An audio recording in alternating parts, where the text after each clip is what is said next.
I just saw one of the craziest Bachelorette episodes in history. What? What's happening, guys? James here from Reflect the Screen, and I just watched week 9 of The Bachelorette. It was insane, and I'm not so sure what's gonna top that this season, but I have a funny feeling Fantasy Suites is gonna be really intense. Now, before I get started into my recap, if this is your first time here at the channel, welcome to Reflect the Screen. I go ahead and review movies, TV shows, I recap different things. Each week, there's a new video, so don't miss out. Go ahead and hit the big red button below, subscribe to the channel, like this video if you enjoy everything that you see, and share it with all your friends who might be really mad at Jed. Yeah. And in the comments below, let me know what you think of Hannah's twist there at the rose ceremony. Oh my God. All right, so let's dive into week 9. So Peter actually does end up getting the first hometown date, and it's really, really awesome. I mean, the entire time their chemistry is A1. It is insane. Now, before they get started on their date, he says, all right, let me take you to my baby. And being a pilot, I thought big airplane. It was a black Benz, and it was a very nice black Benz. And I'm like, oh, wow. All right, Peter, you got money like that though, okay. And Hannah does what every good woman would do, and that is investigate the car and see what's in there. And she finds a contraceptive, and I'm like, boy, what is you doing in this car? So of all the hometown dates, they really felt like they had the best chemistry. They've had the most fun. He does seem like a really strong front runner, but they haven't faced any obstacles. So it's gonna be really interesting to see when adversity hits, how hard it's gonna hit for them. Then when Hannah gets introduced to Peter's family, you know, it's very nice, it's very wholesome. And then when they get to the dinner table, I got some strong Midsommar vibes from that. It was really, really interesting. And then Peter speaks more Spanish, so Twitter, just have your way with that, honestly. Then there's this really sweet moment between Papa Peter, because I kind of forgot his name, and Peter himself. And it's like this cool father-son moment where, honestly, his dad starts crying. And it really is so cool to see because it's genuine. It didn't feel fake at all or forced.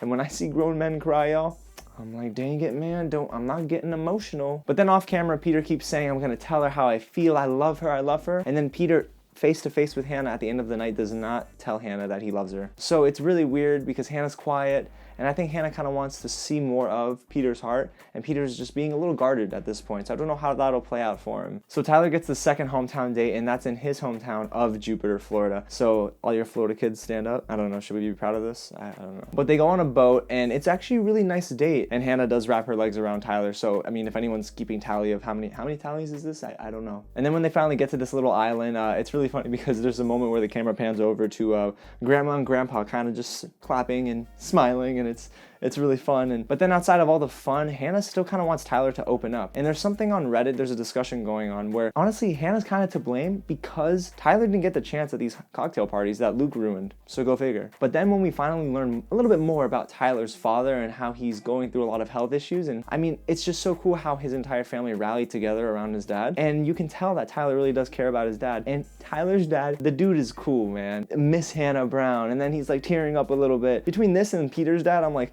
this is just a very heartfelt episode for fathers. It's cool. But what I will say about Tyler's hometown is that he truly had the most vulnerable hometown. And guess whose hometown is next? I literally said, oh Lord, when I saw Luke appear on screen. They go to Gainesville, Georgia, and it's a very interesting hometown because I know Luke and his family, they're a family of faith. And that's fine. I love it. It just felt a little weird. And that's because the way Luke acts in front of his friends, it feels like he acts a different way in front of Hannah and the guys, if that makes sense. He's putting on a show maybe for his friends and he's maybe himself, or it's vice versa. But regardless, you can't be one way on Sunday and then be another way Monday through Saturday. So Luke takes Hannah to meet all of his friends, and I'm guessing his pastor is there too, at this Bible study they do. And it's apparently some sort of tradition they do before Sunday church, and it was okay. It wasn't as bad as people were really making it out to be. And then when Luke shares his testimony about catching revelation from God in the shower, it didn't feel forced this time. Kind of like how I said that it felt forced in I think it was like week 6 or week 7. Here it didn't feel like it was being used as a prop. His testimony seemed a bit more genuine here. But see, he says all this, and I think he still needs to check himself for those lies. Yeah, you a liar, Luke. And then when Hannah meets Luke's family, everything felt a little off. I don't know what it was, but nothing felt very natural. The meetings and the encounters with his family members were really kind of weird, especially with Luke's dad. He was very odd, and I mean, he didn't have a very welcoming personality. I mean, sure, on the surface, he seemed pretty inclusive, but there was very awkward conversation to be had. Nothing felt like it flowed very well, like in Peter and Tyler's hometown. And then Luke says his famous line again, I think we're really on track. And I'm like, boy, you can't just say that. It has to be an action. You have to be on track, and I don't think they are. But then Hannah B says off camera that she's falling in love with Luke. And I'm seriously thinking, are you out of your mind, Hannah? You're falling in love with Luke P. I mean, this man doesn't even seem stable up here, and you're falling in love with him.